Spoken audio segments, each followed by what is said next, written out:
Baik, teman-teman, apakah sudah siap memulai eh, pembelajaran hari ini? Sudah siap.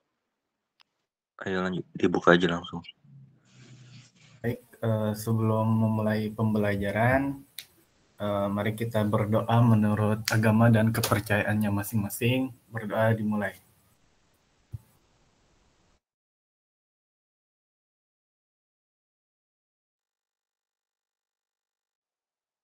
Baik, berdoa selesai. Baik, bismillahirrahmanirrahim. Assalamualaikum warahmatullahi wabarakatuh. Waalaikumsalam. Waalaikumsalam warahmatullahi wabarakatuh. Baik, sebelum masuk ke sesi presentasi, ini ada pesan dari Bapak yang disampaikan oleh teman kita yaitu PJ Mufti Ardi. Karena Bapaknya sedang ada kegiatan, jadi Bapak berhalangan hadir. Jadi Bapak menyampaikan minta maafnya melalui Mufti Ardi. Semoga urusan Bapak dipermudah ya guys ya. Amin. Amin. Baik, kita masuk saja ke presentasi hari ini. Jadi akan ada dua kelompok yang akan presentasi. Yang pertama kelompok 5, anggotanya saya dan Deksi, dan yang selanjutnya itu kelompok 3. Baik, untuk kita langsung saja mulai presentasi dari kelompok 5, yaitu anggotanya saya dan Deksi. Cari share screen dulu.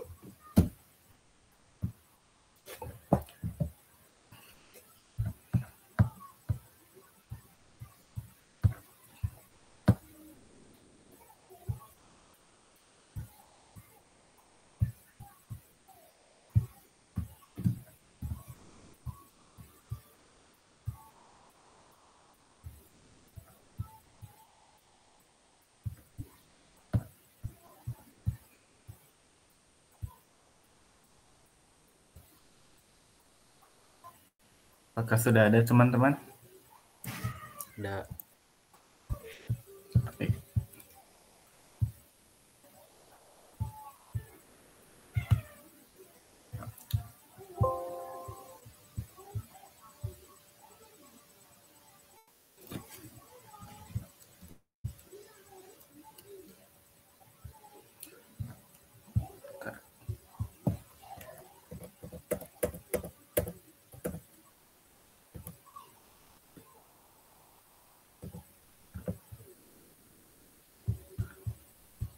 Baik, bismillahirrahmanirrahim. Izinkan saya dan teman saya Deksi Mardawibawa menyampaikan tentang konsep penyelenggaraan sistem pendidikan nasional di Indonesia.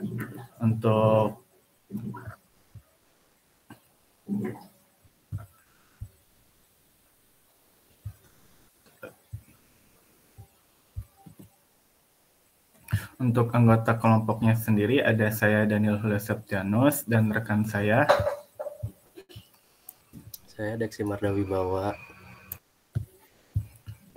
Baik. Untuk penjelasan awal akan dijelaskan oleh rekan saya dan selanjutnya akan dijelaskan oleh saya sendiri. Kepada rekan saya Deksi Mardawibawa dipersilakan. Baik, terima kasih. Jadi yang pertama-tama pada jalur pendidikan di Indonesia tertuang dalam Undang-Undang Nomor 20 Tahun 2003 pada pasal 13 ayat 1 bahwa jalur pendidikan terdiri atas pendidikan formal, pendidikan non-formal, dan pendidikan informal yang dapat melengkapi dan memperkaya. Jalur pendidikan formal terdiri atas pendidikan dasar, pendidikan menengah, dan pendidikan tinggi. Pendidikan non-formal adalah jalur pendidikan di luar pendidikan formal yang dapat dilaksanakan secara terstruktur dan berjenjang. Sedangkan kalau jalur pendidikan informal adalah jalur pendidikan keluarga dan lingkungan.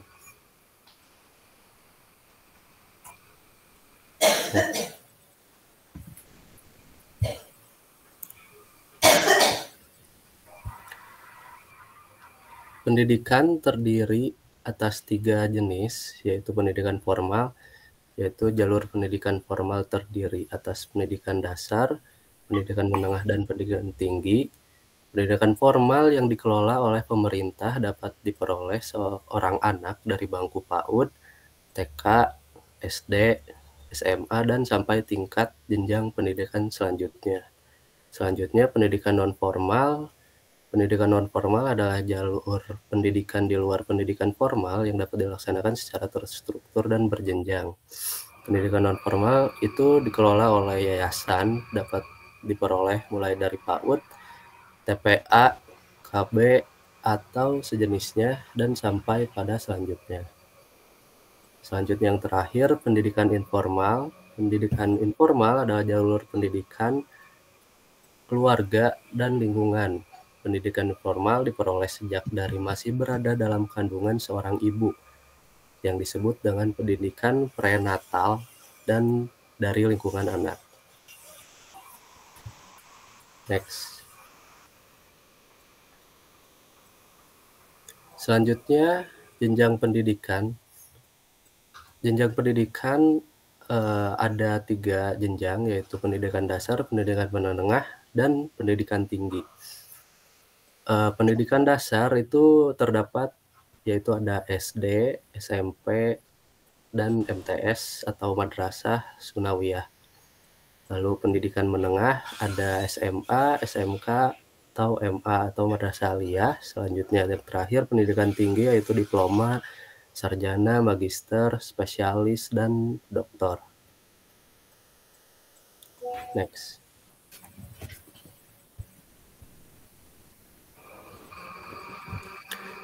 Selanjutnya standar pendidikan nasional. Pendidikan di Indonesia dikawal oleh 8 standar minimum yang harus dipenuhi.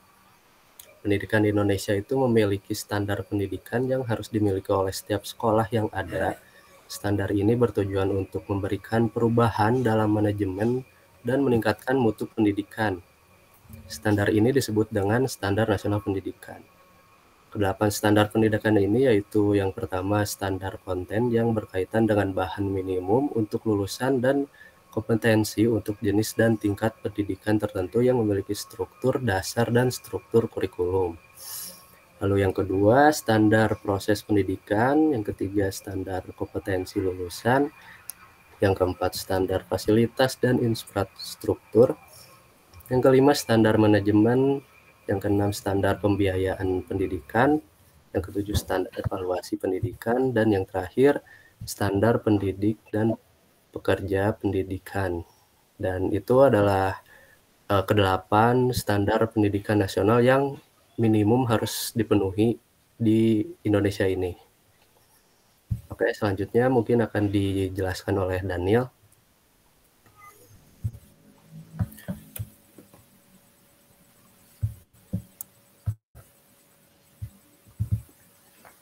Baik. Selanjutnya itu adalah dasar pendidikan nasional di Indonesia. Dasar pendidikan di Indonesia adalah Pancasila dan Undang-Undang Dasar 1945 sesuai dengan UU SPN nomor 2 tahun 1989 dan Undang-Undang Sisdiknas nomor 20 tahun 2003.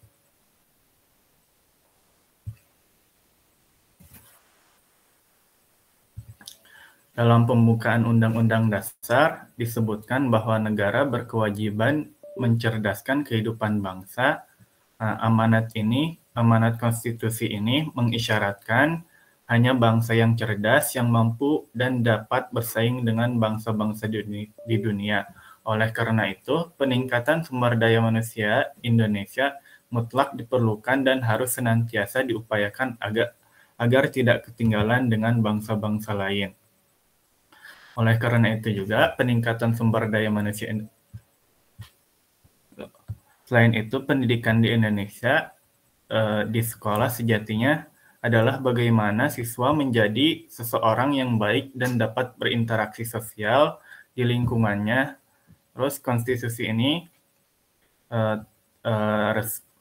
terkait dengan Undang-Undang Dasar dalam alinea keempat yang menyatakan bahwa mencerdaskan kehidupan bangsa menjadi tanggung jawab negara. Selain itu, Ki Hajar Dewantara juga berpendapat bahwa pendidikan dapat meningkatkan perkembangan peserta didik, mengajarkan mereka untuk dapat bermanfaat dan mencapai suatu perubahan. Dalam Undang-Undang Republik Indonesia Nomor 20 Tahun 2003 tentang Sistem Pendidikan Nasional disebutkan bahwa pendidikan adalah usaha sadar dan terencana untuk mewujudkan suasana belajar dan proses pembelajaran agar peserta didik secara aktif mengembangkan potensi dirinya untuk memiliki kekuatan spiritual keagamaan, pengendalian diri, kepribadian, kecerdasan, akhlak mulia, serta keterampilan yang diperlukan dirinya, masyarakat, bangsa, dan negara.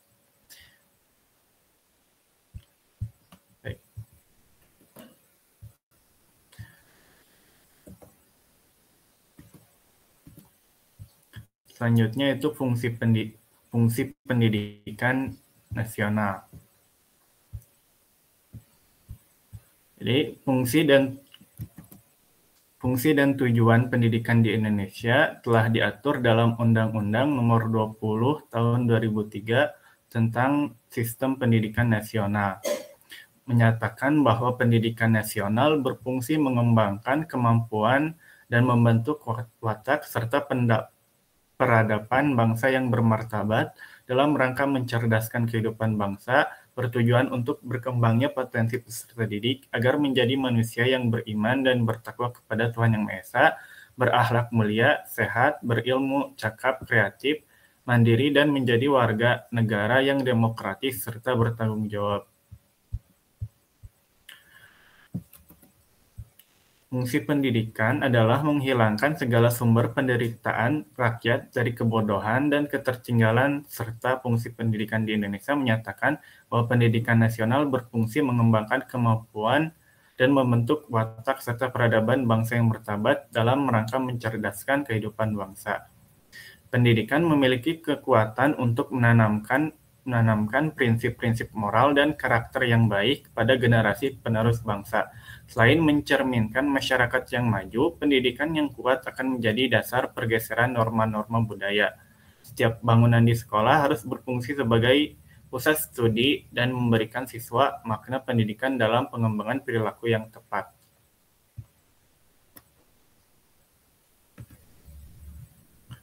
Selanjutnya, tujuan pendidikan. Tujuan pendidikan nasional Indonesia juga sudah diatur dalam Undang-Undang Nomor 20 Tahun 2003. Itu pendidikan diupayakan dengan berawal dari manusia apa adanya atau aktualisasi dengan mempertimbangkan berbagai kemungkinan yang apa adanya potensialitas dan diarahkan menuju terwujudnya manusia yang seharusnya atau manusia yang dicita-citakan. Idealitas. Tujuan pendidikan itu tiada lain adalah manusia yang beriman dan bertakwa kepada Tuhan Yang Maha Esa, berakhlak mulia, sehat, cerdas, berperasaan, berkemauan, dan mampu berkarya, mampu memenuhi berbagai kebutuhan secara wajar, mampu mengendalikan hawa nafsunya, berkepribadian, bermasyarakat, dan berbudaya.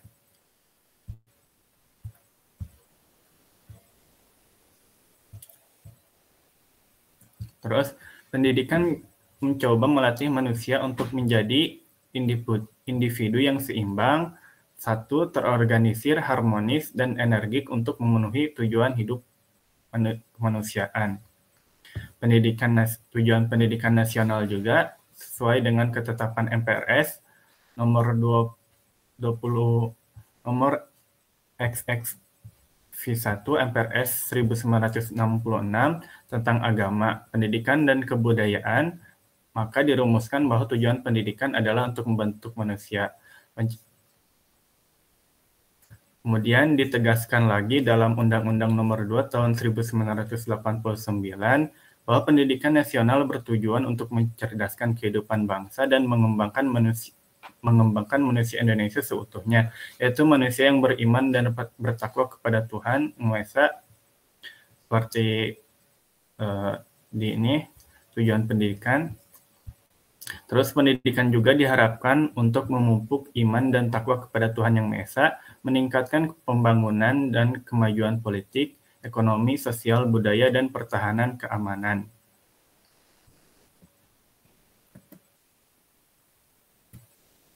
Selanjutnya, prinsip pendidikan. Pendidikan sejatinya merupakan usaha yang dilakukan secara terus-menerus untuk memperoleh hasil yang optimal dari pendidikan itu sendiri. Hasil yang optimal tentunya dapat diperoleh dengan aplikasi pendidikan yang tepat sesuai dengan berpegang pada prinsip-prinsip pendidikan. Menurut Kemendikbud, ada 5 prinsip pendidikan nasional, yaitu prinsip demokratis berlandaskan HAM, prinsip proses pembudayaan dan pemberdayaan sepanjang hayat, prinsip sistemik, terbuka, multimakna dan legalitas, prinsip ing ngarso sung tulodo, ing madyo mangun karso, tutwuri handayani, prinsip memberdayakan masyarakat. Untuk prinsip demokratis berlandaskan HAM, yaitu adanya keselarasan atau keharmonisan antara pendidik dengan yang dididik. Hak dan kewajiban masing-masing pihak dalam pendidikan harus benar-benar diperhatikan. Terus untuk prinsip proses pembudayaan dan pemberdayaan sepanjang hayat, yaitu suatu proses pewarisan nilai-nilai budaya yang dimiliki oleh suatu kelompok masyarakat antar generasi. Terus untuk prinsip sistemik, terbuka, multimakna, dan legalitas, yaitu maksud prinsip sistemik adalah pendidikan merupakan suatu proses yang melibatkan banyak komponen yang terorganisir, yang terpadu untuk mencapai tujuan pendidikan seperti komponen tujuan, siswa, pendidik, lingkungan pendidik, dan metode. Terbuka artinya pendidikan harus dilaksanakan secara terbuka bagi seluruh warga negara Indonesia untuk semua jenjang pendidikan dan merupakan tanggung jawab antara pemerintah dan masyarakat. Multimakna mengandung pengertian bahwa pendidikan nasional dilanjutkan dengan mengembangkan berbagai aspek kehidupan, yaitu aspek kognitif, afektif, dan psikomotorik. Aspek legalitas artinya bahwa pendidikan dilaksanakan sesuai dengan peraturan yang ada. Prinsip ngarso sung tulodo in madyo mangun karso tuturi handayani. Artinya pendidikan harus dilaksanakan dengan prinsip tersebut, yaitu dari depan guru dapat memberikan contoh. Terus kemudian ing madyo mangun karso, yang artinya dari tengah dapat membangun keinginan siswa untuk bertindak, dan yang terakhir yaitu tutwuri handayani, yang berarti dari belakang dapat memberikan dorongan. Selanjutnya itu prinsip memberdayakan masyarakat. Pendidikan juga dapat dijadikan proses yang dapat memperdayakan manusia. Bahwa pendidikan bukan hanya tanggung jawab pemerintah, melainkan juga tanggung jawab secara bersama-sama dengan masyarakat.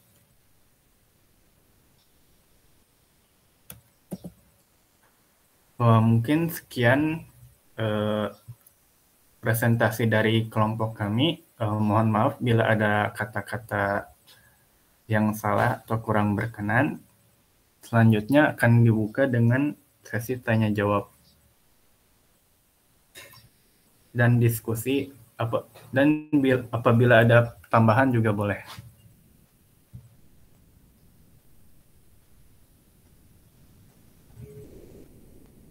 Bahkan untuk teman-teman yang ingin bertanya.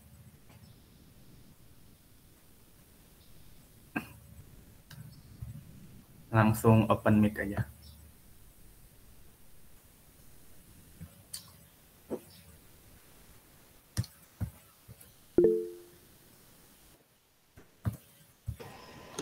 Mau bertanya? Ya, silakan. Era globalisasi ini mengikis moral dari generasi muda. Nah, tadi kan kalau misalkan sudah dipaparkan bahwa ada 3 jenis jalur pendidikan. Pendidikan formal, non-formal, sama informal. Nah, menurut kalian mengikisnya moral bangsa ini di sistem mana yang bermasalah gitu? Jalur mana yang bermasalah? Kita dari formal ataukah non-formal ataukah informalnya? Sekian. Baik, terima kasih. Untuk rekan saya akan menjawab pertanyaan dari Rosi. Baik, jadi saya akan menjawab pertanyaan dari Rosi ya. Kenapa bisa mengikis, mungkinnya di jalur mana, di bagian mana manusia saat ini tuh mengikis dari moralnya gitu. Sebenarnya di antara jalur semuanya dari 3 jalur tersebut, sebenarnya semuanya itu bertujuan dengan baik gitu. Tidak ada jalur yang jalur formal ini mengikis moral siswanya gitu. Sebenarnya tidak, karena di setiap masing-masing jalur itu mendidik dengan tujuan yang baik gitu. Cuman kalau bertanya tentang mengikisnya moral itu disebabkan karena apa? Mungkin karena kegagalan dalam pendidikan formal bisa terjadi jika kurikulum sekolah tidak memberikan cukup perhatian. Jadi ada yang salah pada sistem di pendidikan tersebut gitu. Jadi contohnya misalkan di pendidikan formal gitu. Kenapa bisa terkikisnya moral? Itu tuh karena kurikulum sekolah tidak memberikan cukup perhatian pada pembentukan karakter dan nilai-nilai moral. Jadi jika sekolah hanya berfokus pada prestasi akademik dan mengabaikan aspek moral dan etika gitu, maka siswa mungkin bisa mendapatkan tidak akan mendapatkan pengajaran yang cukup untuk memahami nilai-nilai moral yang penting. Seterusnya pun sama gitu, di pendidikan non formal, di pendidikan informal juga sama. Jika pendidikan sistem di pendidikan tersebut itu ada yang salah gitu. Contohnya misalkan di pendidikan informal itu kan pendidikan yang ada pada lingkungan sekitar gitu. Seperti kita bersosialisasi dengan teman sebaya kita. Nah, jika bersosialisasi dengan teman yang kurang tepat gitu, mungkin moral kita itu akan rusak dengan mempunyai sifat yang kurang beretika, karena dengan teman-teman sebaya kita yang mungkin bisa dianggap bisa dianggap bangor. Apa sih bangor itu bahasa Indonesia? Nah itulah nakal. Nah iya itu betul. Nah jika bersosialisasi dengan teman yang nakal gitu, moral kita pun ikut rusak gitu. Mungkin seperti itu sih untuk terkikisnya moral pada suatu jalur. Bagaimana Rosi? Oke, cukup. Terima kasih. Baik, terima kasih. Baik, Ena Nurul, silakan. Izin bertanya, apakah ada tantangan-tantangan utama yang dihadapi penyelenggara sistem era globalisasi saat ini? Mungkin itu saja. Terima kasih. Baik ya, saya akan mencoba menjawab pertanyaan dari Vina gitu ya. Tantangan pendidikan di era globalisasi ini tuh, setelah baca-baca, yang paling kita interaksi setiap hari itu teknologi sendiri. Itu tuh bisa jadi sebenarnya kayak pedang bermata dua gitu. Jadi bisa jadi hal yang positif, bisa juga jadi hal yang negatif gitu ya, tergantung penggunanya. Selain itu juga kan teman-teman udah pada nonton podcastnya Bapak yang waktu itu kita menulis esai minimal 1000 kata kan, dalam kata Bapak dalam podcastnya itu kata temannya Bapak itu monyet yang menggunakan batik gitu ya. Artinya tuh jadi kita tuh sudah ada gitu ya teknologinya, tapi kitanya terkadang belum siap gitu pakai teknologinya gitu ya. Dalam tanda kutip memakainya itu dalam apa ya, hal yang baik gitu ya, hal yang baik dan benar gitu ya. Terkadang kan kita belum tahu ya, malah begitu teknologi datang ke Indonesia itu yang terkenalnya itu pasti karena gamenya gitu ya, terus karena budaya-budaya Barat gitu yang masuk lewat media sosial gitu ya, karena kecanggihan penyebaran informasi gitu ya sangat cepat. Nah itu tuh terkadang jadi tantangan juga gitu ya buat kita, pemerintah, masyarakat, dan seluruh inilah golongan masyarakat gitu ya, tantangan itu. Itu yang pertama. Terus yang kedua itu di multikulturalisme dan toleransi gitu ya. Sama kayak tadi gitu, gara-gara berkembangnya teknologi gitu ya, apalagi sekarang itu era revolusi industri 4.0 gitu ya. Jadi era industri berkembangnya itulah komputasi gitu ya, dari komputer gitu kan kita udah mulai ada AI atau kecerdasan buatan gitu ya, walaupun dibuat oleh manusia tapi manusianya juga ketar-ketir gitu ya dengan adanya AI gitu ya. Takutnya nanti kerja gimana gitu ya. Terus kan kalau pakai AI itu enaknya tuh apa-apa tinggal diketik terus bisa dipahami oleh AI, nanti jawabannya keluar. Itu tantangan buat sistem pendidikan di Indonesia gitu ya. Misalnya kalau kita buat soal, terus soalnya dijawab pakai AI, yang pinternya itu kitanya atau AI-nya gitu ya. Soalnya kan kita itu memanfaatkan teknologi yang ada, tapi apakah itu benar gitu ya, cara memanfaatkannya gitu ya, menjawab soal dengan AI gitu ya.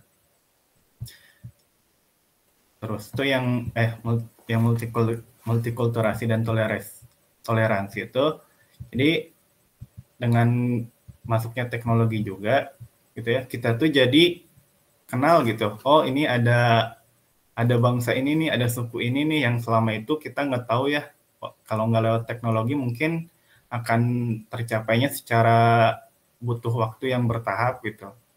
Nah, terus kan kalau ada yang biasanya tuh kalau ada orang yang berbeda dengan kita gitu ya, dari segi pendapat, kepercayaan gitu ya, apalagi ras suku gitu ya, kayak di lingkungan kampus mah kayak, kalau dia bukan geng kita berarti dia tuh apa gitu ya, kayak berarti kurang bagus gitu ya, karena bukan masuk geng kita ya. Itu multikulturalisme dan toleransi. Soalnya kalau dilihat-lihat juga sekarang mah ada yang namanya circle gitu ya. Jadi circle tuh kayak, kalau dulu mah geng-gengan, kalau sekarang mau circle. Jadi seolah bedanya geng-gengan sama circle tuh kan, kalau dulu geng tuh dikonotasikannya jelek gitu ya. Jadi kalau situ geng-gengan tuh, wah bahaya gitu ya, kayak nakal apa segala macam gitu ya. Terus kalau sekarang circle tuh masalahnya tuh dari si penganut circle-nya itu sendiri, biasanya tuh karena dia udah circle, sudah punya teman gitu ya, punya kawan-kawan, rekan-rekan gitu yang dianggapnya solid gitu ya, bisa membantu dalam segala situasi. Biasanya tuh mereka tuh menganggap orang di luar circle mereka itu kayak gimana gitu ya, kayak kurang bagus dia mah, kurang bersosialisasi, introvert segala macem gitu ya, kayak diem wae di kelas gitu ya, terus nggak pernah sosialisasi, nggak pernah apa gitu ya. Jadi di pandangan si circle itu, orang yang di luar circle-nya itu gimana gitu ya, kayak buruk gitu lah ya. Terus yang terakhir itu adalah etika mungkin ya. Dari etika mungkin teman-teman bisa lihat sekarang ada anak kecil sekarang itu kalau nakal banget, kalau pinter banget. Nah itu juga tantangan sebenarnya dari teknologi itu sendiri, berkaitan dengan tadi revolusi industri 4.0 tentang teknologi gitu. Jadi dari nilai etika, kalau kita lihat anak-anak sekarang ya, dulu kan kalau nakal di kelas itu mungkin kalau SD kelas 1, kelas 2 itu paling ngobrol sama teman sebangkunya, pukul meja gitu ya. Nah sekarang itu kalau teman-teman itu punya teman dari PGSD, mereka kan semester 1 udah mulai coba-coba ngajar gitu ya. Dari pengalaman mereka, apalagi ngajar SD kelas 1, 2, 3 itu, katanya tuh di kelas itu, wah nggak bisa diaturnya tuh parah banget gitu ya. Kayak kan kalau kita dulu nakal, gurunya ngomong gitu suruh diam lah ya, walaupun sebentar ya udah itu main lagi. Karena itu malah lebih parah, disuruh diam malah jadi acuh nggak acuh gitu, ada guru atau nggak ada guru juga sama aja gitu. Jadi si anak itu pikir semaunya gitu. Itu dalam hal etika.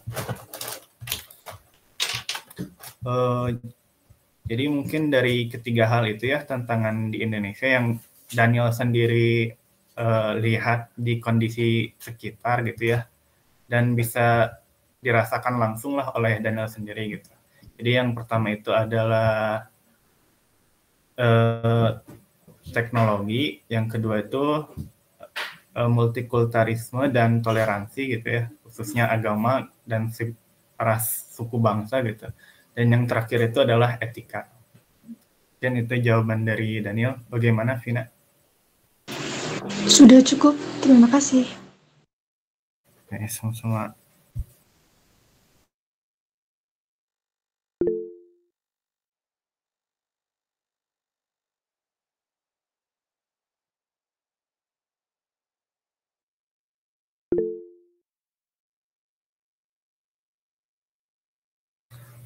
Oke, Rafli dulu ya, baru Ilham. Tes, ada suaranya nggak? Ada. Tes, ada suaranya nggak?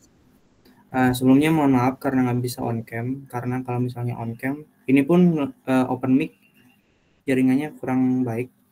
Tapi izin bertanya mengenai penyelenggaraan pendidikan sendiri gitu. Nah, di sini saya sempat baca gitu, ada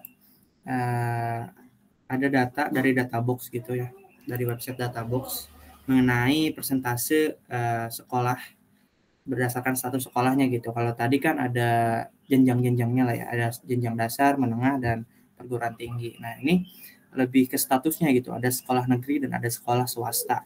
Dan di 2019 sendiri, sekolah swasta di tingkat SMP dan SMA itu sudah hampir mencapai 50%. Artinya itu sudah setengah-setengah. Ada yang memilih untuk masuk ke negeri dan ada juga yang memilih untuk masuk swasta.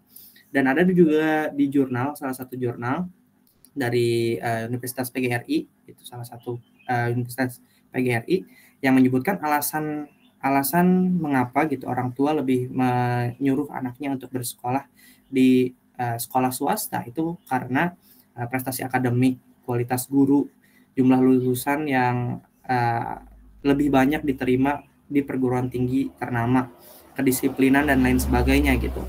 Nah, menurut kalian sendiri sebagai yang mempresentasikan terkait penyelenggaraan sistem pendidikan, mengapa hal ini terjadi gitu? Mungkin itu sih. Open diskusi juga untuk semuanya dengan berbagi perspektif tentang permasalahan ini gitu. Terima kasih.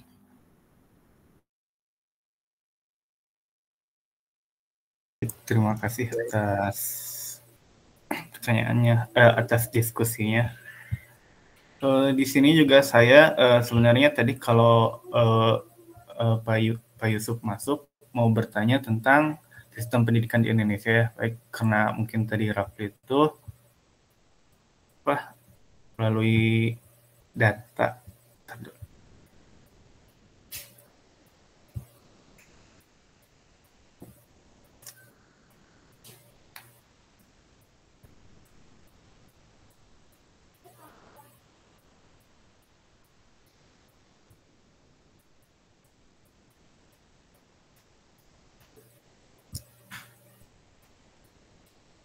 Oh, tadi di jenjang pendidikan ya, atau lingkupnya Jadi, masuk? Izin ini lagi atau kurang jelas tadi pertanyaannya? Ya, boleh diulang lagi. Jadi, kan tadi di presentasi itu menjelaskan tentang jenjang-jenjangnya, kan ada 3 jenjang gitu. Kalau nggak salah tadi itu ada jenjang dasar yang dimana ada SD, MI, dan sebagainya gitu. Dan ada juga jenjang menengah, ada juga jenjang perguruan tinggi. Nah, di sini kasusnya itu adalah lebih ke status sistem pendidikannya gitu. Ada pendidikan negeri, kayak sekolah negeri gitu. Nah, ada juga sekolah swasta. Nah, di sini di data 2019 itu sudah hampir 50%. Artinya antara sekolah negeri dan sekolah swasta tuh udah hampir 50-50%. Dan tadi juga dijelaskan kan kalau tujuan pendidikan diselenggarakan tuh untuk apa sih tadi, bisa ke atas lagi nggak? Kalau ya pokoknya intinya untuk menghilangkan ketidaktahuan guys, kalau nggak salah tadi ya. Nah, dari permasalahan tadi tuh kira-kira menurut kalian kenapa ya banyak orang tua yang memilih untuk anaknya di sekolah di swasta? Karena juga tadi di salah satu jurnal yang saya baca permasalahannya itu karena kenapa milih ke swasta, lebih milih ke swasta karena akademiknya itu lebih bagus, kualitas gurunya juga lebih bagus, jumlah lulusannya juga yang nantinya akan diterima di perguruan tinggi ternama tuh lebih bisa dibilang mungkin lebih banyak ya di sini. Terus juga kedisiplinan di sekolah swasta tuh lebih. Nah, mungkin ada juga beberapa sekolah swasta yang tidak. Namun di sini kita coba untuk mengeneralisir antara sekolah negeri dan swasta gitu. Nah, menurut kalian kenapa sih orang tua banyak yang lebih? Bukan banyak sih, emang udah 50-50% ya. Cuma kenapa ada orang tua yang lebih memilih untuk menyekolahkan anaknya ke sekolah swasta daripada sekolah negeri? Itu mungkin. Baik. Mungkin saya ingin berpendapat ya sedikit mengapa orang tua dan siswa memilih ke swasta ya untuk bersekolah. Mungkin saya berbicara dari gurunya terlebih dahulu ya. Guru di negeri dan di swasta menurut saya memang berkualitas itu di swasta ya. Kalau berbicara dengan pendapatan seorang guru ya, di negeri itu kan pendapatan seorang guru itu dibayar oleh pemerintah mungkin ya. Nah, dibayar dengan pemerintah ini tuh menurut saya gitu pasti ada pemikiran seperti biarin ngajar mah kayak gimana juga gitu, karena nanti juga uang mah pasti bakal dapat gitu sama pemerintah gitu. Nah, beda halnya dengan di swasta. Pendapatan seorang guru tersebut itu didapatkan oleh siswanya sendiri gitu, karena dengan membayar SPP terus nanti SPP tersebut nanti diberikan ke seluruh guru gitu untuk mendapatkan gaji. Nah, dengan pendapatan oleh SPP tersebut tuh menurut saya si guru tersebut itu pasti bakal mendidik atau mengajar dengan sepenuh hatinya gitu, karena ini saya digaji oleh siswa gitu, masa ngajarnya asal-asalan gitu. Nah, makanya kualitas pendidikan di negeri dan di swasta menurut saya lebih bagus di swasta. Nah, itu yang pertama. Dan yang kedua, menurut saya kan di SMA negeri gitu misalkan nih, berbicara SMA gitu, kan di negeri itu sistem penerimaan siswa itu kan oleh zonasi ya, kalau negeri gitu. Nah, dengan sistem zonasi ini menurut saya siapapun orangnya pasti bakal masuk kalau siswa tersebut dekat dengan sekolah tersebut gitu. Jadi siapapun orangnya, mau dia pintar ataupun yaitu pasti bakal diterima. Jadi orang tua pun beranggapan sih menurut saya di SMA mah mau pintar mau kurang pintar juga pasti bakal keterima gitu, karena sistemnya zonasi. Mendingan di swasta karena sistemnya itu tidak zonasi gitu, jadi siapapun pasti bakal masuk. Nah, oleh karena itu mungkin menurut saya seperti itu kenapa orang tua dan siswa memilih swasta, Karena seperti itu mungkin ya 2 tadi. Mungkin pendapat saya seperti itu. Bagaimana pendapat yang lain mungkin?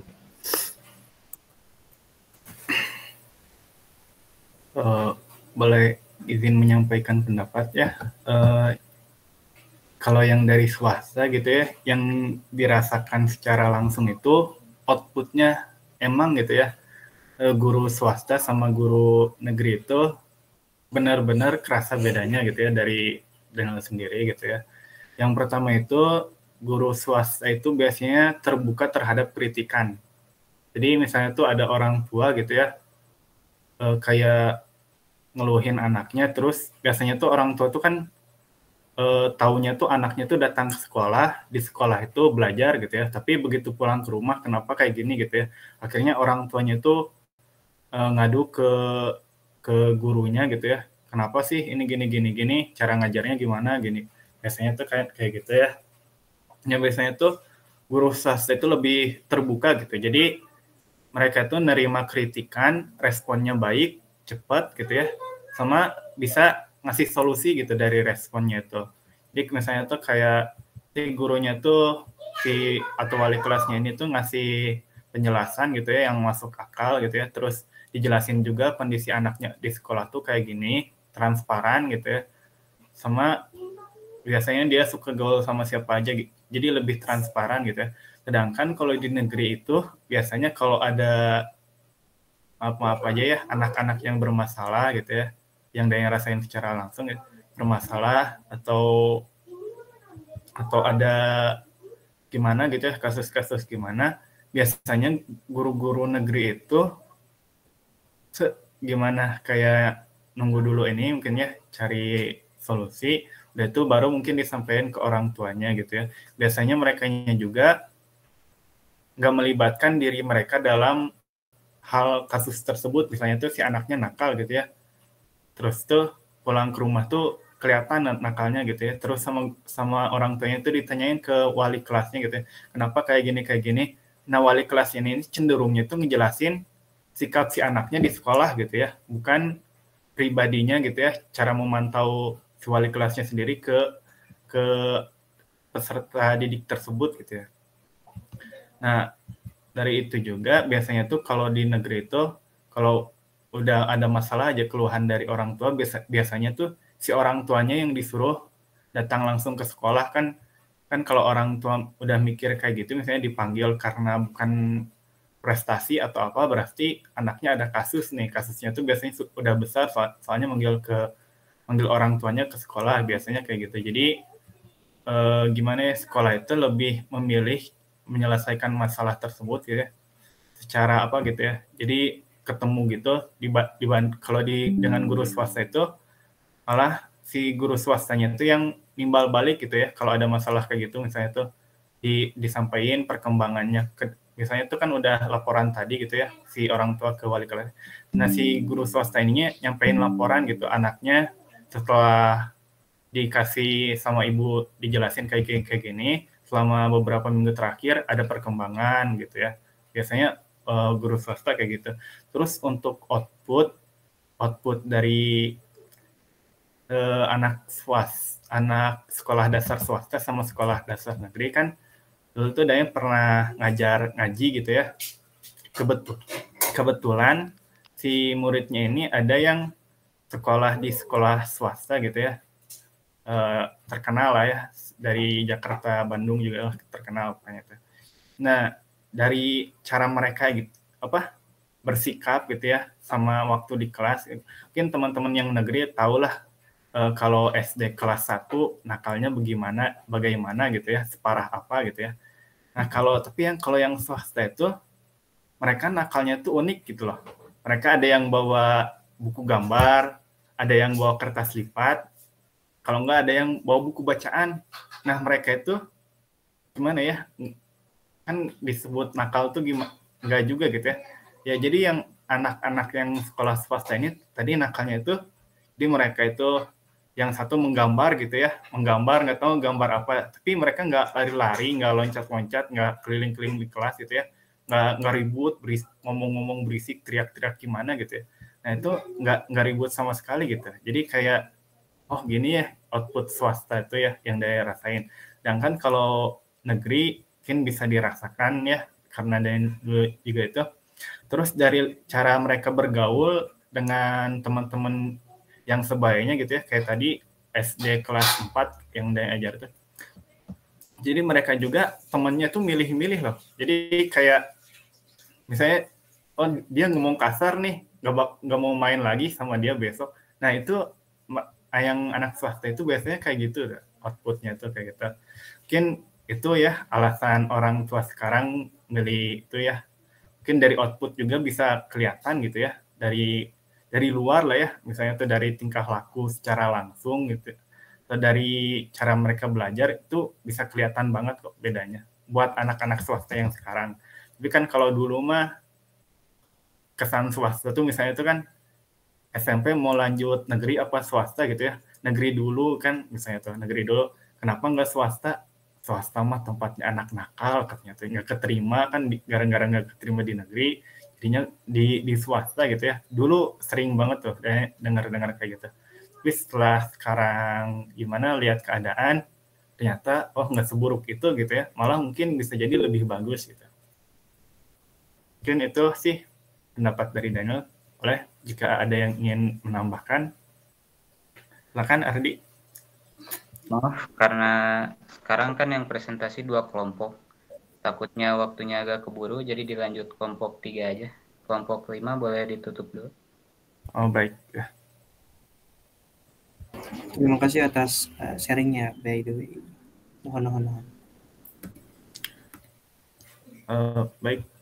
Sebelum, jadi untuk kesimpulannya itu, untuk mencapai mutu pendidikan yang lebih baik diperlukan penyelenggaraan sistem pendidikan yang sistematis. Sistem pendidikan Indonesia telah diatur dalam Undang-Undang Nomor 20 Tahun 2003 tentang Sistem Pendidikan. Dalam undang-undang tersebut berisikan pengertian jenis-jenis pendidikan, dasar pendidikan, tujuan, fungsi dan prinsip pendidikan yang bertujuan untuk mempermudah, memberi arahan, dan diharapkan dapat meningkatkan mutu pendidikan di Indonesia.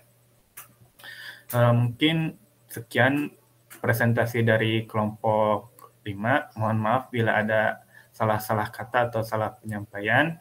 Atas perhatiannya kami ucapkan terima kasih. Assalamualaikum warahmatullahi wabarakatuh. Waalaikumsalam warahmatullahi wabarakatuh. Silakan untuk kelompok 3 kami persilahkan. Oke, makasih. Izin share screen ya.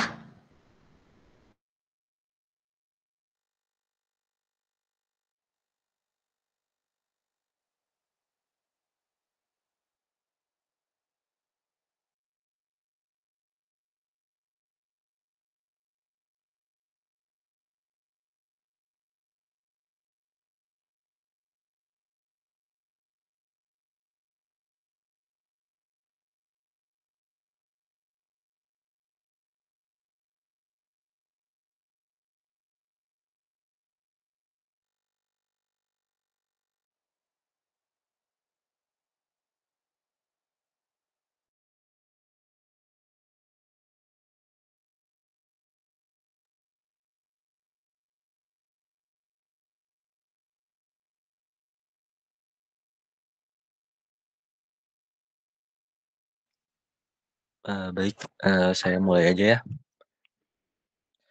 Bismillahirrahmanirrahim. Assalamualaikum warahmatullahi wabarakatuh. Waalaikumsalam. Ya, kami dari kelompok 3 akan mempresentasikan tentang pengertian pendidikan sebagai sebuah sistem dan komponen pendidikan. Mungkin bisa langsung di skip aja.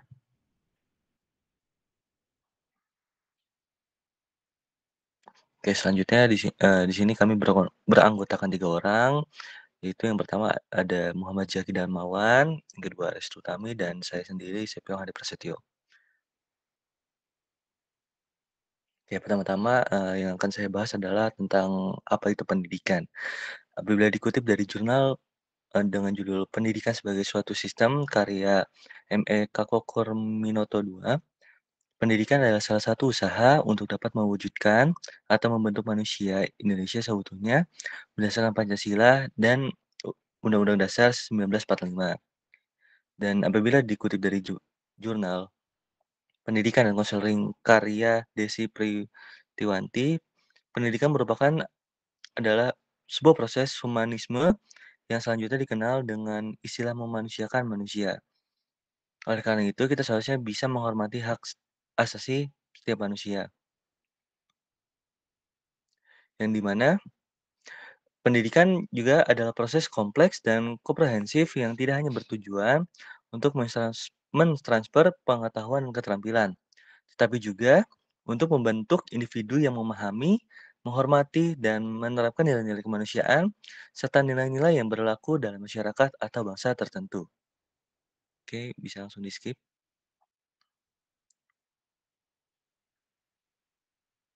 Oke, next. Oke, lalu ada tujuan pendidikan. Tujuan pendidikan adalah untuk membentuk individu yang menjadi manusia yang berkualitas, memiliki pengetahuan yang luas, keterampilan yang relevan, serta sikap dan nilai yang positif. Pendidikan bertujuan untuk mengembangkan potensi dan bakat setiap individu, mempersiapkan mereka untuk menghadapi kehidupan dengan kompetensi yang tinggi, serta mendorong kesadaran akan pentingnya kontribusi positif terhadap masyarakat dan bangsa. Oke, next.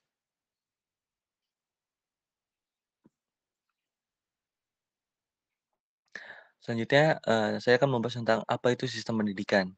Dikutip dari jurnal yang berjudul Pendidikan sebagai Suatu Sistem, karya M.E. Kakokorniantono, sistem pendidikan mengandung proses pendidikan khususnya di sekolah yang bekerja langsung atau tidak langsung mencapai tujuan pendidikan. Proses ini merupakan interaksi fungsional antara komponen-komponen pengambil kebijakan pendidikan di tingkat pemerintah pusat, provinsi, kota atau kabupaten, serta penyelenggara pendidikan di sekolah yang merupakan pencabaran tujuan nasional. Yang dimana sistem pendidikan mencakup berbagai komponen dan proses yang terkait, baik di tingkat kebijakan maupun di tingkat pelaksana seperti sekolah. Semua komponen ini berinteraksi dan bekerjasama untuk mencapai tujuan pendidikan yang telah ditetapkan, baik itu tujuan nasional maupun tujuan pendidikan yang lebih spesifik di tingkat lokal atau sekolah. Lalu, apabila dikutip dari jurnal dengan judul Variasi Format Sistem Pendidikan Indonesia karya Pepen Supendi, sistem pendidikan adalah kesatuan komponen yang terkait dalam penyelenggaraan pendidikan. Semua unsur itu saling terkait dan bersatu untuk mencapai tujuan pendidikan yang telah ditetapkan. Oke, next.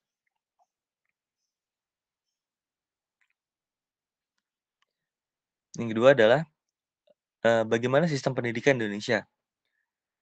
Dilihat dari Jurnal Pendidikan Islam adalah Sistem Pendidikan Nasional, karya Fathul Jannah, pendidikan di Indonesia selama ini berjalan secara dualisme pendidikan, yaitu umum dan agama. Sejak pemerintahan kolonial Belanda memperkenalkan sistem pendidikan bersifat sekuler, sementara pendidikan Islam yang diwakili oleh pesantren tidak memperhatikan pengetahuan umum sampai Indonesia merdeka.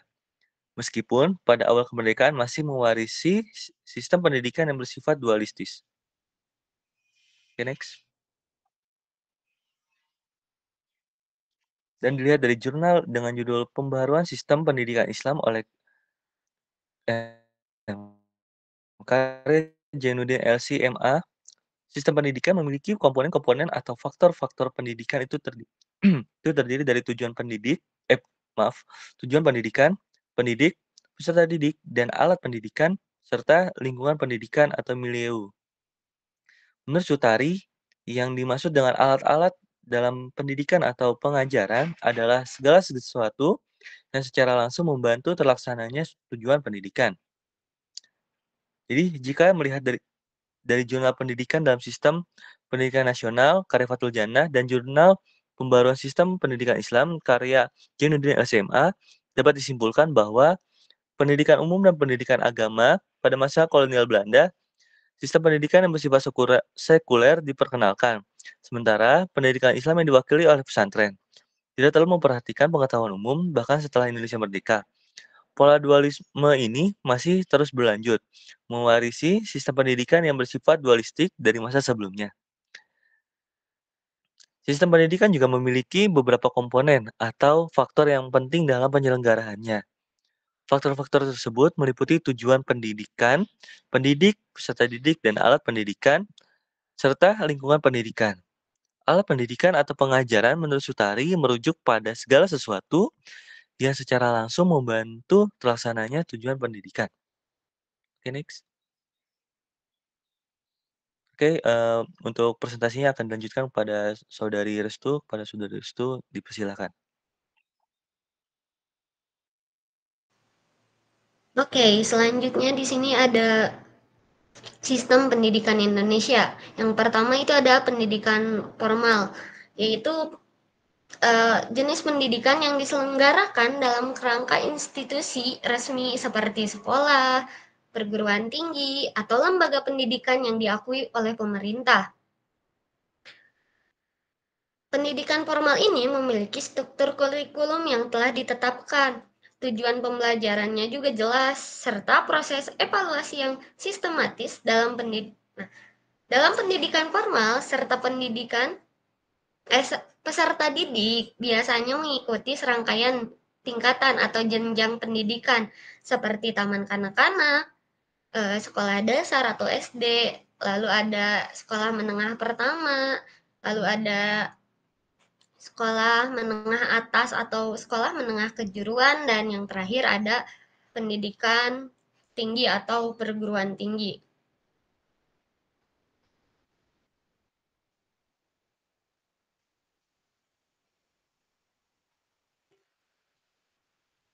Lalu selanjutnya ada sistem pendidikan Indonesia, pendidikan non formal. Nah, yang ini adalah jenis pendidikan yang diselenggarakan di luar sistem pendidikan formal dan tidak terstruktur secara formal seperti pendidikan yang tadi, yang formal. Pendidikan non formal biasanya tidak memiliki kurikulum dan tidak memerlukan peserta didik untuk mengikuti tingkat atau jenjang tertentu. Di sini contohnya seperti pendidikan kesetaraan, kursus dan pelatihan, lalu pendidikan keagamaan. Nah, selanjutnya di sini ada pendidikan informal. Nah, pendidikan ini adalah proses pendidikan yang terjadi secara terstruktur dan tidak resmi dalam kehidupan sehari-hari. Pendidikan informal tidak diatur oleh lembaga pendidikan formal atau non-formal dan seringkali tidak memiliki tujuan pendidikan atau kurikulum yang terstruktur. Nah, pendidikan informal dapat terjadi di dalam lingkungan keluarga atau misalkan di komunitas atau di kehidupan sehari-hari di lingkungan masyarakat. Lalu selanjutnya ada lembaga pendidikan tambahan. Nah, lembaga pendidikan tambahan ini adalah institusi atau organisasi yang menyelenggarakan layanan pendidikan di luar pendidikan yang formal, seperti sekolah atau perguruan tinggi. Di luar itu, lembaga pendidikan tambahan ini memberikan bantuan atau dukungan tambahan dalam memperoleh pengetahuan, keterampilan, atau pemahaman dalam bidang tertentu kepada peserta didiknya, seperti bimbingan belajar ataupun les-les privat. Lalu selanjutnya ada lembaga pengatur pendidikan. Nah, di sini ada badan, lembaga atau otoritas yang bertanggung jawab atas pengaturan, pengawasan, dan pembagian sistem pendidikan di suatu negara atau wilayah atau daerah. Nah, fungsi lembaga pengatur pendidikan adalah untuk mengatur kebijakan serta memastikan bahwa pendidikan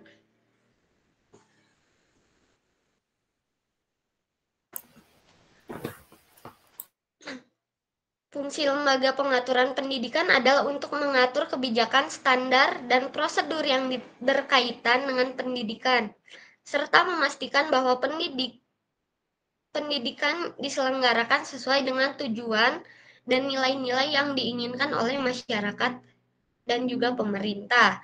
Seperti ada dinas, terus di sini ada BANPT dan Kemendikbud dan lainnya. Selanjutnya saya serahkan kepada Zaki, silakan. Ya baik, jadi untuk selanjutnya kita bakal bahas soal apa sih komponen pendidikan. Nah, jadi pertama-tama kita bahas dulu soal apa itu komponen. Nah, komponen sendiri merupakan bagian dari suatu sistem yang memiliki peran dalam keseluruhan berlangsungnya suatu proses untuk mencapai tujuan sistem. Nah, sedangkan komponen pendidikan sendiri berarti bagian-bagian dari sistem proses pendidikan tersebut yang menentukan berhasil dan tidaknya atau ada dan tidaknya proses pendidikan.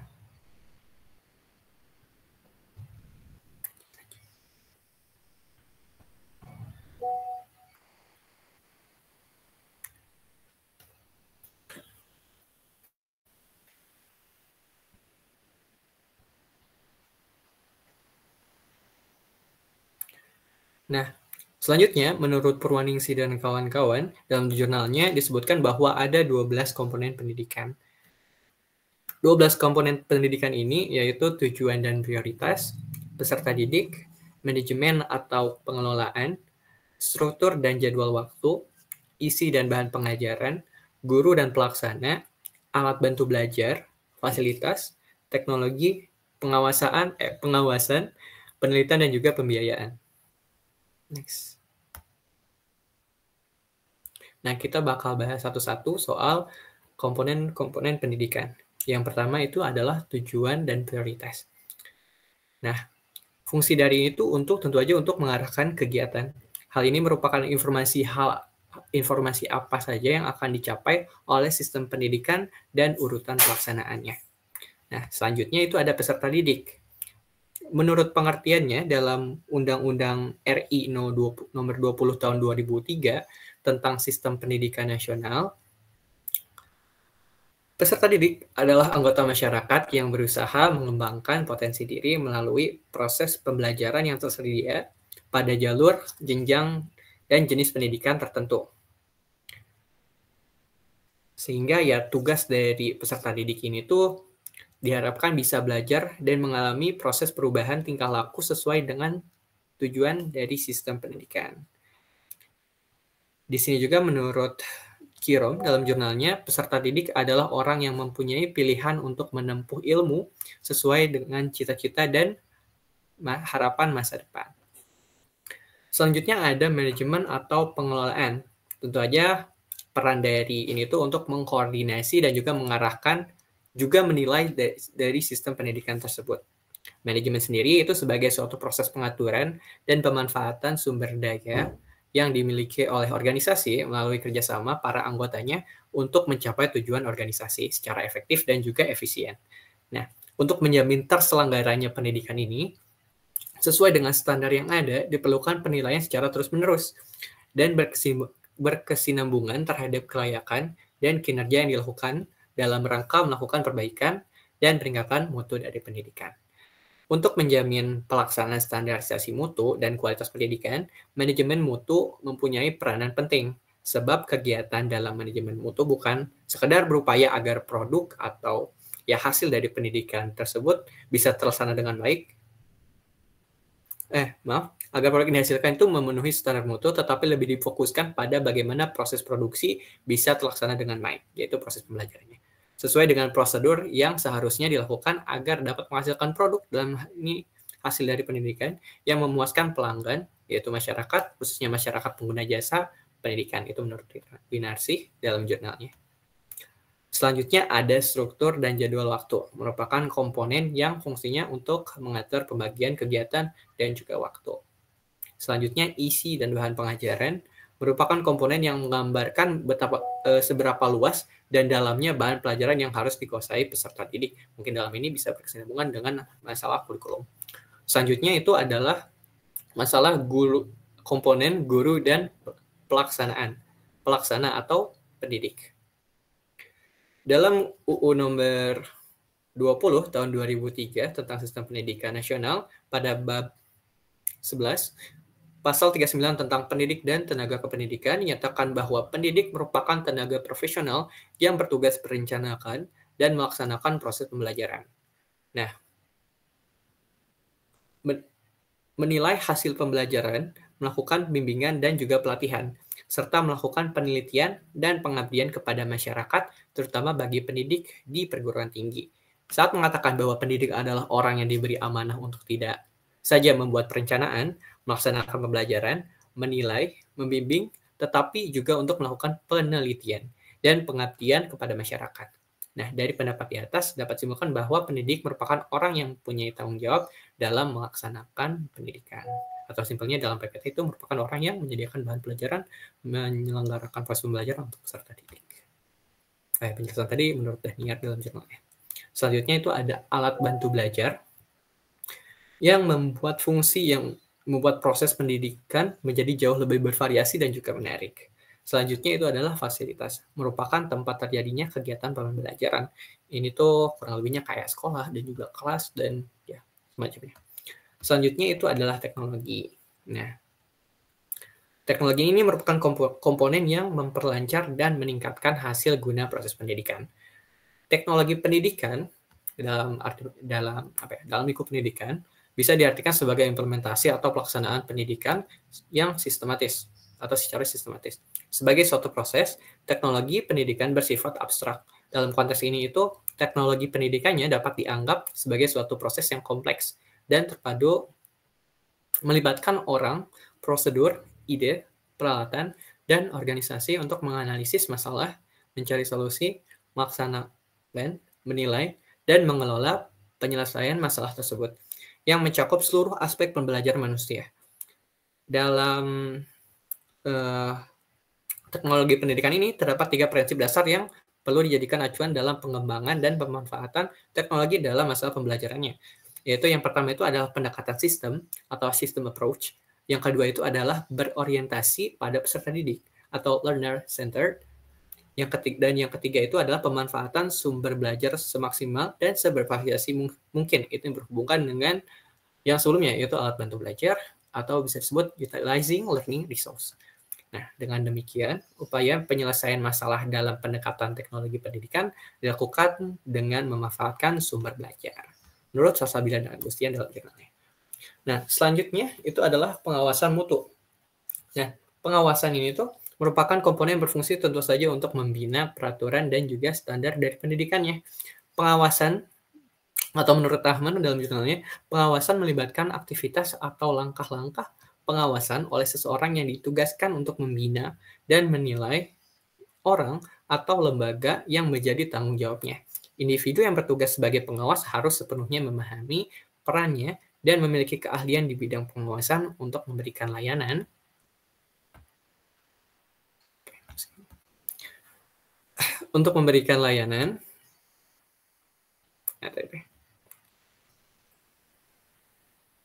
kepada kepala sekolah, guru, staf sekolah, baik secara individu maupun kelompok. Nah, hal ini itu bertujuan untuk memperbaiki kualitas dari pembelajarannya sendiri, yang pada gilirannya akan meningkatkan kinerja kepala sekolah, guru, dan juga staf sekolah. Nah, dengan demikian, kemajuan anak dan kualitas pembelajaran secara keseluruhan dapat ditingkatkan. Selanjutnya, yang ke-11 itu ada penelitian, tentu saja untuk memperbaiki serta mengembangkan ilmu pengetahuan. Penelitian dalam pendidikan itu mencakup beragam bidang pengetahuan yang membahas berbagai masalah dalam sistem pembelajaran, memberikan berbagai sudut pandang untuk mengatasi tantangan, dan secara keseluruhan berkontribusi pada peningkatan pendidikan. Pendidik perlu mampu menyaring informasi dengan cermat untuk menemukan praktik terbaik yang dapat meningkatkan pekerjaan mereka dan memberikan dampak positif pada perkembangan siswa. Nah, oleh karena itu, pentingnya pendidikan yang menggunakan metode ilmiah untuk menghasilkan ide-ide inovatif dan juga pengetahuan baru menjadi sangat signifikan. Nah, yang terakhir atau yang ke-12 itu adalah masalah biaya. Biaya ini juga salah satu komponen yang tujuannya itu untuk memperlancar proses pendidikan. Nah, pembiayaan dalam sistem pendidikan itu tentu saja memegang peran penting ya sebagai elemen utama dalam mengoptimalisasikan kualitas pendidikan. Konsep ini juga ada termanifestasi dalam USPN nomor 20 tahun 2003 dan PP nomor 19 tahun 2005, di mana standar pembiayaan diakui sebagai pendorong utama menuju pencapaian standar mutu pendidikan nasional.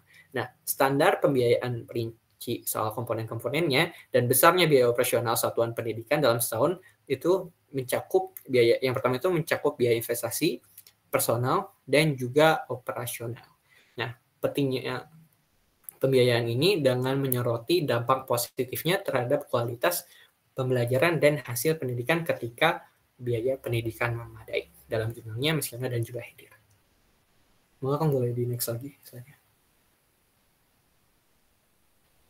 Nah, selanjutnya ada hubungan antara komponen.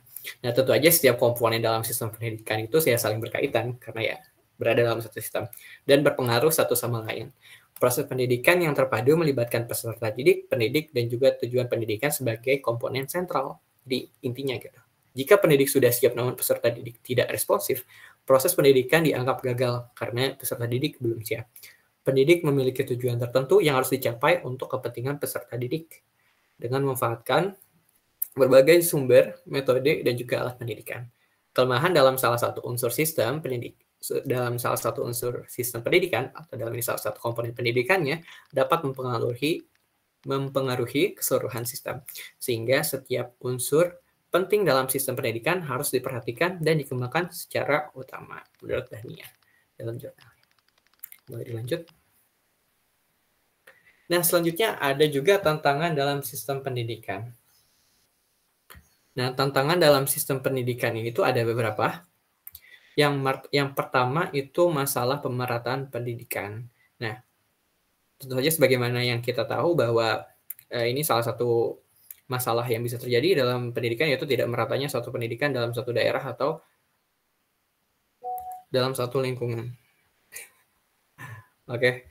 Nah, untuk mengatasi masalah pemerataan pendidikan ini, tentu saja diperlukan langkah-langkah konkret atau langkah-langkah nyata ya, seperti meningkatkan koordinasi antara pemerintah pusat dan daerah dalam penyaluran sumber daya pendidikan. Selain itu, perlu dilakukan investasi lebih lanjut dalam infrastruktur pendidikan di daerah pedesaan, termasuk penyediaan akses internet dan teknologi pendukung pembelajaran jarak jauh, dan juga program insentifitasi untuk guru yang bersedia ditempatkan di daerah terpencil juga dapat membantu mengatasi kekurangan tenaga pendidik di wilayah pedesaan.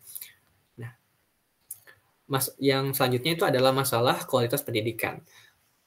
Nah, dalam hal kualitas pendidikan itu sangat berpengaruh ya dalam ya. Mohon maaf sebentar. Oke. Meskipun terjadi kemajuan kuantitatif dalam pendidikan seperti tingkat melek huruf yang meningkat ya, jadi tingkat buta hurufnya sudah menurun, namun kualitas pendidikan itu masih rendah. Faktor-faktor seperti kurangnya perhatian pada kebutuhan individu peserta didik, kurangnya efektivitas pengajaran, dan kurikulum yang bersifat sentralistik menjadi penyebab utama rendahnya kualitas pendidikan.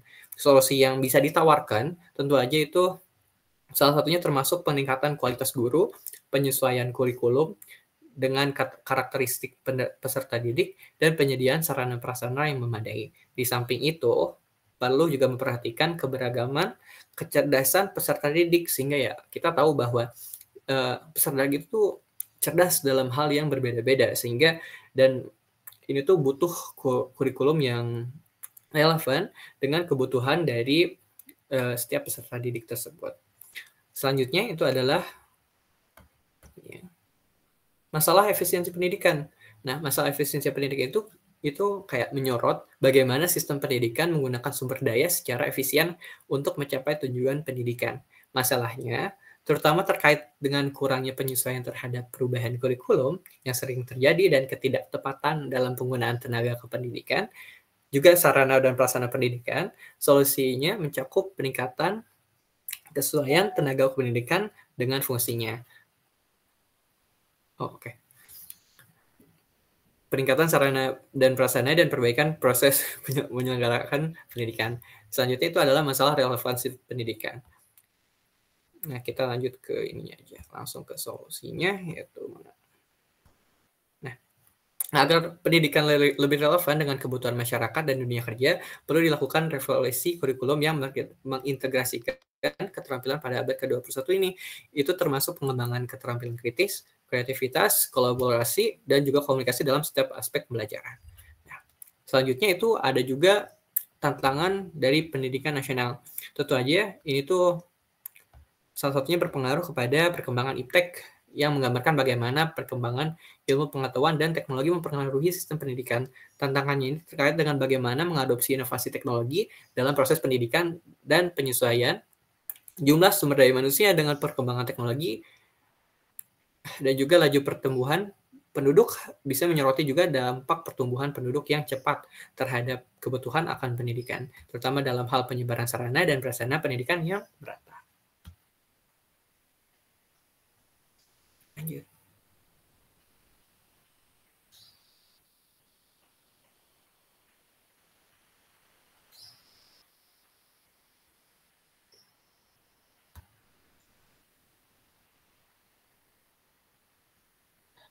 Oke, terima kasih atas presentasinya kepada Muhammad Zaki. Mungkin kita langsung masuk saja ke sesi diskusi dan pertanyaan. Bagi yang mau bertanya silakan untuk raise hand ya.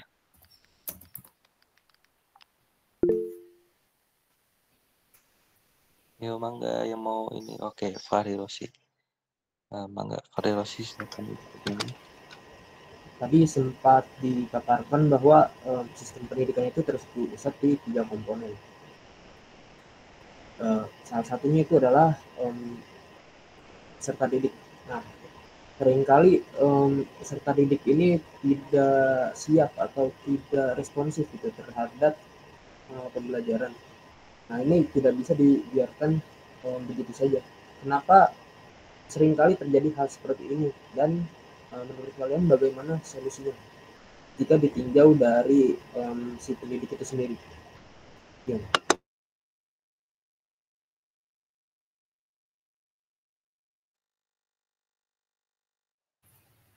Ya, izin menjawab ya. Jadi tadi itu pertanyaannya soal jadi hubungan antara komponen sistem pendidikan. Oh ya, itu mohon diketik ya di chat biar kita bisa baca semuanya itu pertanyaannya kayak gimana. Betul. Oh ya, boleh, ini senangkapnya saya aja tadi ya. Kan kayak nggak responsifnya peserta didik itu sering kali terjadi gitu dalam proses pendidikan ya. Dan kenapa hal itu bisa terjadi dan solusinya dari sudut pandang pendidik, kurang lebih gitu ya pertanyaannya ya. Pasti.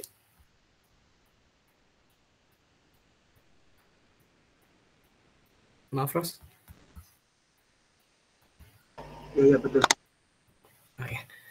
Jadi kalau menurut kami itu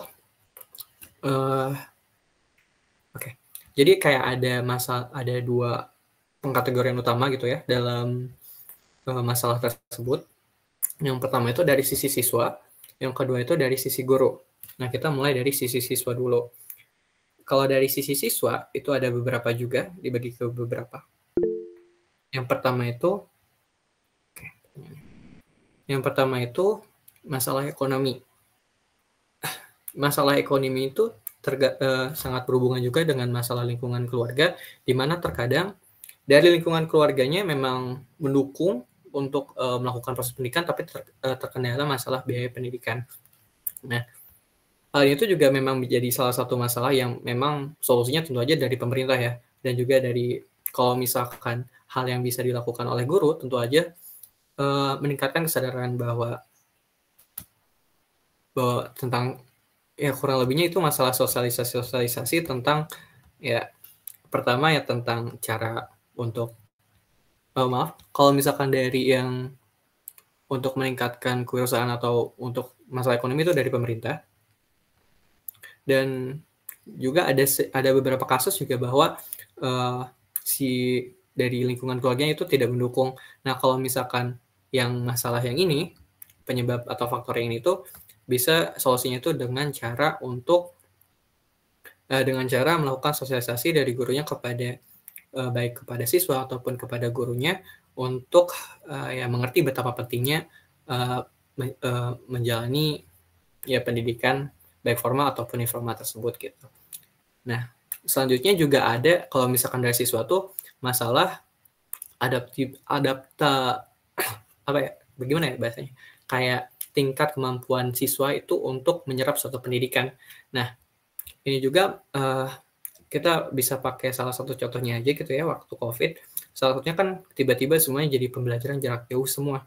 Nah, itu tuh enggak sedikit siswa ataupun peserta didik yang memang menjadi tidak responsif pada masa itu, karena ya memang tingkat adaptabilitas dari siswanya sendiri itu memang kurang dalam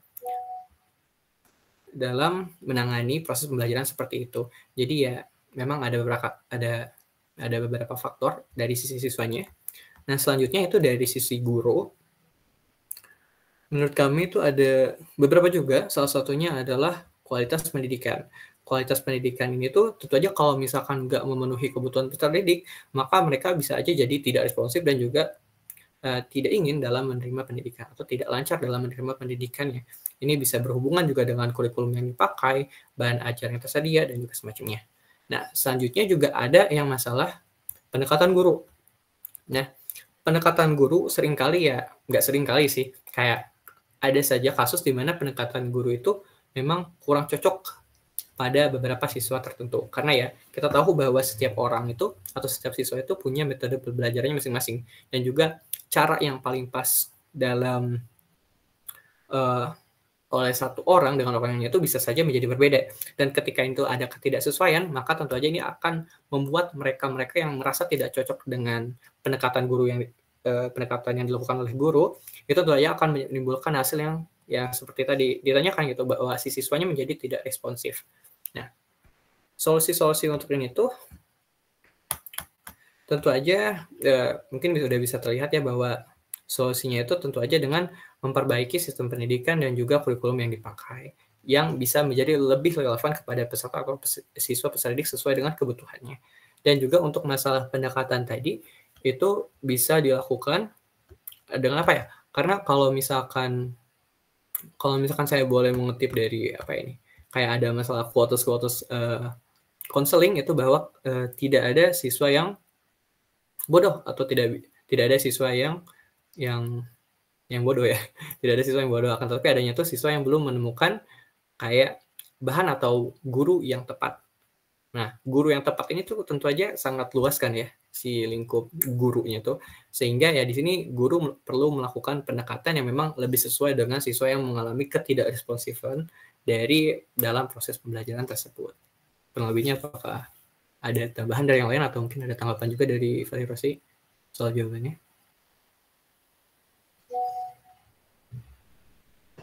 Cukup sih. Terima kasih. Boleh, mungkin kita lanjut ke Septiawan boleh dilanjut aja ke sesi. Oke, terima kasih atas pertanyaannya untuk saudara Fahri Rosi, dan terima kasih juga untuk jawabannya untuk saudara Muhammad Jaki.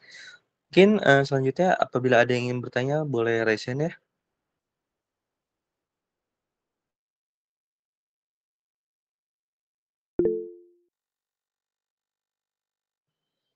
Baik, Bu Vina, silakan untuk bertanya. Izin bertanya, tadi kan sempat dibahas mengenai komponen pendidikan. Nah, pertanyaan dari saya, bagaimana cara interaksi antara komponen-komponen tersebut mengenai pengaruh terhadap efektivitas penyelenggara pendidikan? Itu saja, terima kasih. Oke, baik, terima kasih atas pertanyaannya. Mungkin langsung saja saya yang menjawab ya.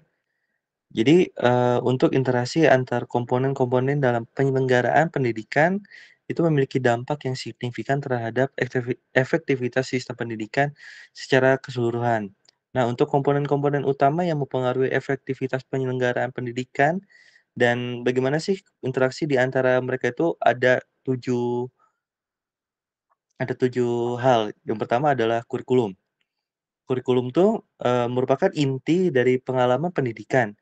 Interaksi antara kurikulum dengan komponen lainnya itu seperti metode pengajaran, teknologi, dan kebutuhan siswa yang akan menentukan relevansi dan ketepatan dalam penyampaian materi pendidikan. Kurikulum juga dirancang dengan baik dan sesuai dengan kebutuhan siswa, serta tuntutan pasar yang akan meningkatkan efektivitas pendidikan. Yang kedua adalah metode pengajaran, yaitu cara guru menyampaikan materi pelajaran juga memiliki peran penting. Penggunaan metode yang interaktif berbasis pada diskusi, kolaborasi, dan pengalaman yang nyata, yang dapat meningkatkan pemahaman dan keterlibatan siswa dalam pembelajaran. Yang ketiga yaitu teknologi.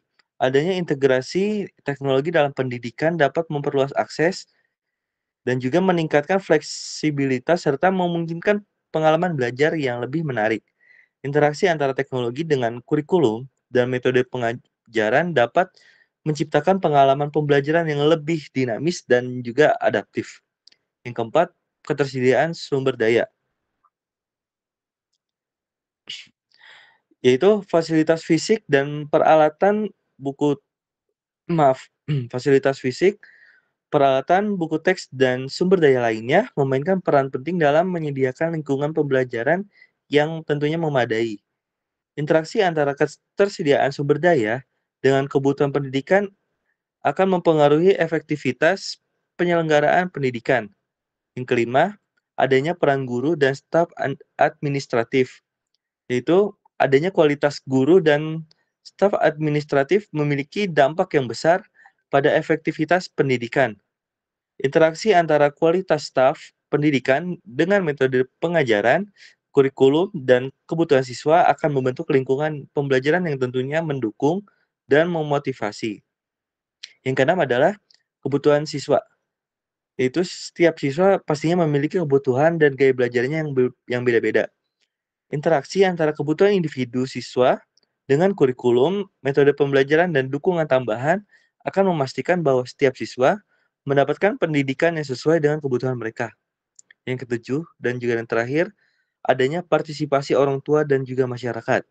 Dukungan dari orang tua dan masyarakat juga penting dalam meningkatkan efektivitas pendidikan. Interaksi antara sekolah, orang tua, dan masyarakat dapat menciptakan lingkungan belajar yang holistik dan juga mendukung. Mungkin cukup sekian jawaban dari saya. Apakah sudah menjawab, Vina? Sudah, terima kasih. Oke, baik. Mungkin apabila ada yang ingin bertanya lagi, silakan untuk raise ya.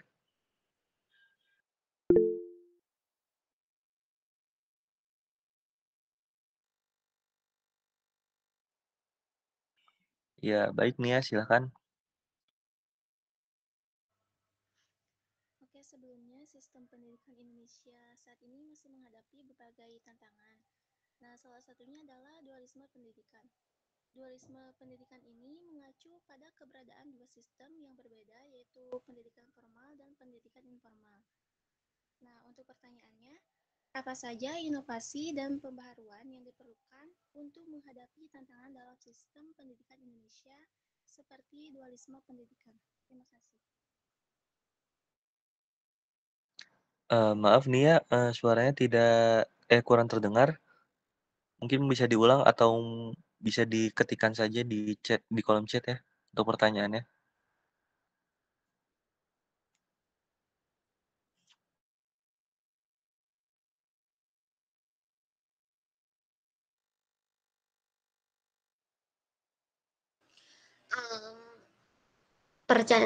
Pertanyaan dari Nia Melinda. Apa saja inovasi dan pembaharuan yang diperlukan untuk menghadapi tantangan dalam sistem pendidikan Indonesia, seperti dualisme pendidikan?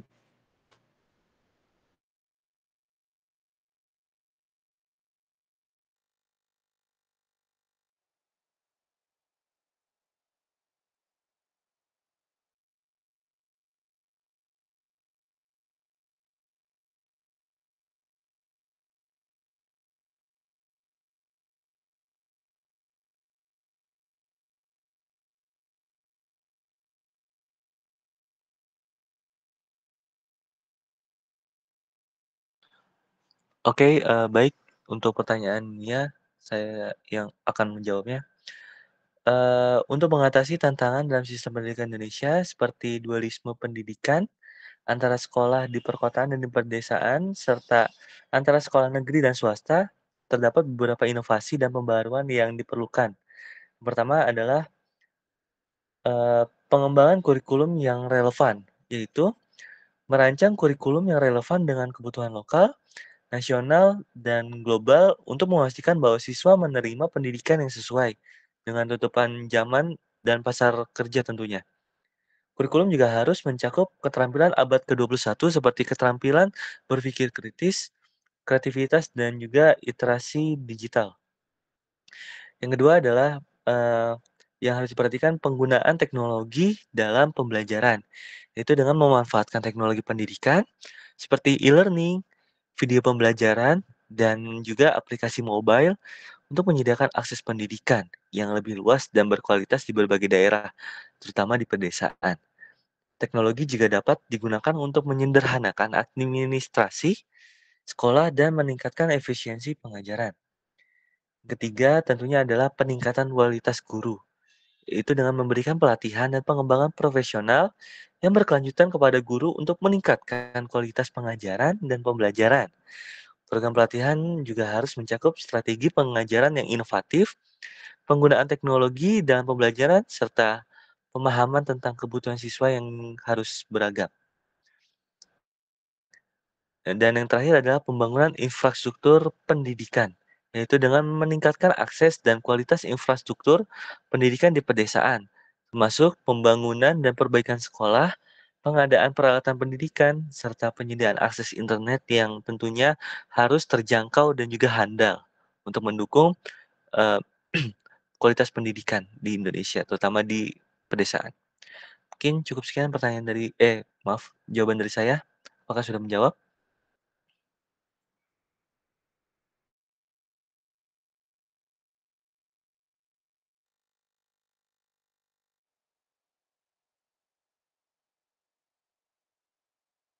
Oke, terima kasih yang sudah bertanya dan menjawab pertanyaan-pertanyaan dari teman-teman semuanya. Mungkin dikarenakan waktu sudah menunjukkan pukul 12 kurang 11.56 gitu ya, ini sudah di akhir.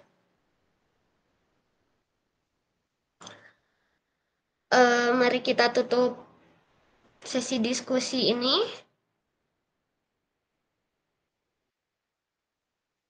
Untuk kesimpulannya di sini, pendidikan memainkan peran penting dalam membentuk manusia Indonesia sesuai dengan nilai-nilai Pancasila dan Undang-Undang Dasar 1945, serta sebagai proses humanis yang menghargai hak asasi individu. Sistem pendidikan Indonesia adalah kesatuan komponen-komponen yang bekerja sama untuk mencapai tujuan pendidikan. Namun, komponen yang bekerja sama untuk mencapai tujuan pendidikan. Namun, perlu inovasi dan pembahasan menghadapi tantangan seperti dualisme pendidikan. Pemahaman yang baik tentang komponen-komponen pendidikan penting untuk menjaga kelancaran sistem serta keseluruhan. Dengan menjaga koherensi antara peserta didik, pendidik, dan juga tujuan pendidikan.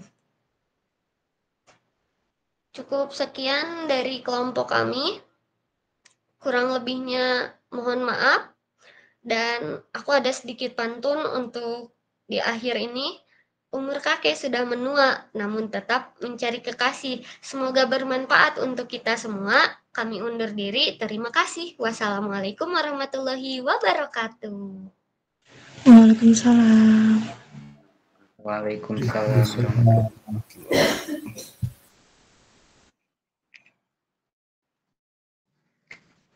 Ya, terima